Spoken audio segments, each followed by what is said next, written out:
Kenapa banyak orang-orang yang menjadi murtad dan musyrik setelah Isra Miraj Nabi Muhammad Shallallahu Alaihi Wasallam? Dikisahkan, setelah Rasulullah melakukan perjalanan Isra Miraj, pada waktu subuh Rasul memberitahukan peristiwa yang baru saja dialaminya kepada orang-orang. Namun, banyak yang tidak mempercayai peristiwa Isra Miraj itu, bahkan ada beberapa orang yang sebelumnya beriman kepada Rasulullah menjadi murtad dan mengalami cobaan hebat. Di masa itu, iman orang-orang Islam tengah diuji. Di sisi lain, beberapa orang musyrik berlari dan mendatangi sahabat Abu Bakar. Para orang musyrik lalu berkata, "Sungguh sahabatmu mengaku jikalau dirinya tadi malam melakukan perjalanan ke Baitul Maqdis, dan dari sana lalu menuju langit, sedangkan dia telah datang pulang sebelum subuh." Sahabat Abu Bakar menjawab, "Sungguh, jika dia Rasulullah mengatakan hal seperti itu, maka benarlah beliau." Orang-orang musyrik berkata, "Apakah kau membenarkan dia mengenai berita ini?" Sahabat Abu Bakar menjawab, "Ya, aku membenarkan dia tentang yang lebih jauh lagi daripada itu."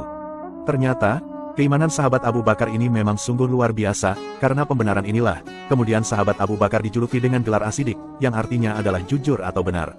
Selain itu, ada juga orang musyrik mendatangi Rasulullah dan berkata, "Wahai Muhammad, berdirilah." Rasulullah lalu berdiri. Orang-orang musyrik berkata, "Angkatlah salah satu dari kedua kakimu." Rasulullah lalu mengangkat salah satu kakinya. Orang-orang musyrik berkata lagi, "Angkatlah kaki yang lain." Nabi lantas menjawab, "Jika aku mengangkatnya, maka aku akan jatuh."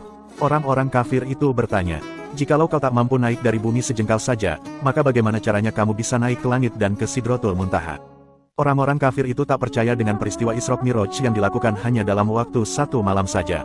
Pasalnya, Rasulullah disuruh angkat kedua kakinya dari bumi saja tidak bisa, lalu bagaimana bisa terbang ke langit? Rasulullah lalu menjawabnya dengan bijak, "Keluarlah dari masjid, dan ceritakan perkataanmu ini kepada Ali. Sebab dia yang nantinya akan memberi jawaban kepadamu." Kemudian, beranjaklah orang-orang itu keluar masjid, lalu pergi untuk bertemu sahabat Ali untuk mendapatkan jawaban yang jelas.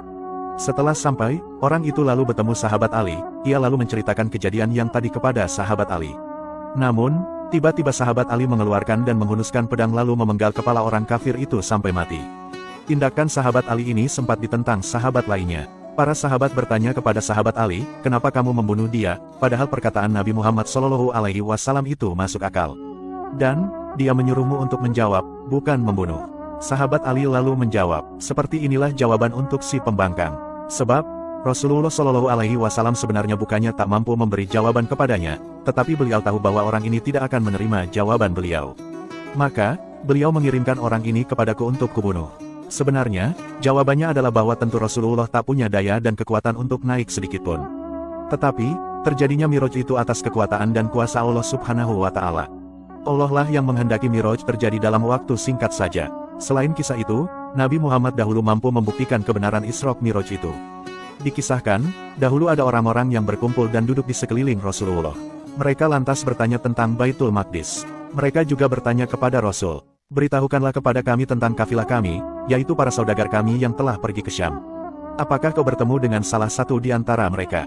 Rasul berkata, "Ya, aku telah melewati kafilah Bani Fulan saat mereka berada di Rauha. Mereka kehilangan seekor unta mereka, dan mereka sedang mencarinya.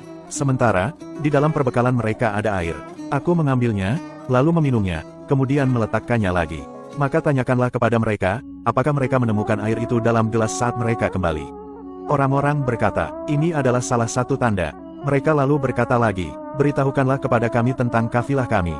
Kapankah mereka datang kepada kami?" Nabi menjawab, "Aku melewati mereka di Tanim, yaitu daerah yang dekat dengan Tanah Haram." Mereka berkata, "Berapa banyakkah kafilah itu, dan apa saja yang dibawanya, bagaimana rupanya, dan siapa saja yang ada di sana?"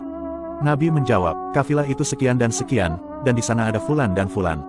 Yang paling depan dari kafilah itu adalah seekor unta kelabu yaitu unta yang warnanya seperti warna debu. Di atas punggungnya ada 2 karung. Kafilah itu akan kalian lihat saat matahari terbit." Akhirnya, orang-orang itu lantas keluar di akhir malam untuk menunggu kedatangan kafilah. Selain itu, juga bertujuan untuk membuktikan kebenaran sabda Rasul tentang peristiwa Isra Miraj itu. Ketika matahari terbit, salah seorang dari mereka berkata, "Matahari sudah terbit." Lalu yang lain melihat sesuatu dan berkata, "Inilah kafilah itu, demi Allah benar-benar sudah terlihat dengan dipimpin seekor unta kelabu." Ternyata, sabda Rasulullah itu benar-benar nyata dan terjadi. Namun meskipun begitu, banyak orang-orang yang tidak mau beriman dan malah menganggap hal itu hanyalah sihir belaka. Dikisahkan juga, bahwa setelah peristiwa Isra Miraj, Rasulullah mengetahui bahwa orang-orang takkan percaya dengan peristiwa itu. Hal inilah yang lantas membuat Rasulullah menjadi sedih. Saat Rasul tengah duduk, lewatlah Abu Jahal lalu duduk di hadapan Rasul sembari mengolok dan berkata, "Adakah sesuatu yang telah kau dapat?" "Ya, tadi malam aku telah diperjalankan," jawab Rasul. "Kemana?" tanya Abu Jahal. Rasul menjawab, "Ke Baitul Maqdis." Abu Jahal berkata, "Lalu pagi ini kau sudah berada di antara kami?" Rasul menjawab, "Ya." Abu Jahal bertanya, "Beranikah kau katakan kepada kaummu seperti apa yang kau katakan kepadaku tadi?"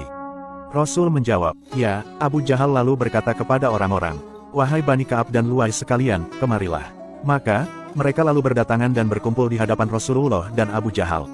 Abu Jahal berkata, "Katakanlah kepada kaummu apa yang sudah kau katakan kepadaku tadi." Rasul lantas berkata, "Baiklah, tadi malam aku telah diperjalankan." Orang-orang bertanya, "Kemana?" Rasul menjawab, "Ke Baitul Maqdis." Mereka lalu berkata, "Lalu pagi ini kau sudah berada di tengah-tengah kami." Rasul menjawab, "Iya, benar sekali." Lalu, larilah beberapa orang musyrik untuk menemui sahabat Abu Bakar. Mereka lalu berkata kepada sahabat Abu Bakar, "Sudahkah kau dengar berita dari sahabatmu itu? Dia mengaku bahwa dia telah diperjalankan tadi malam."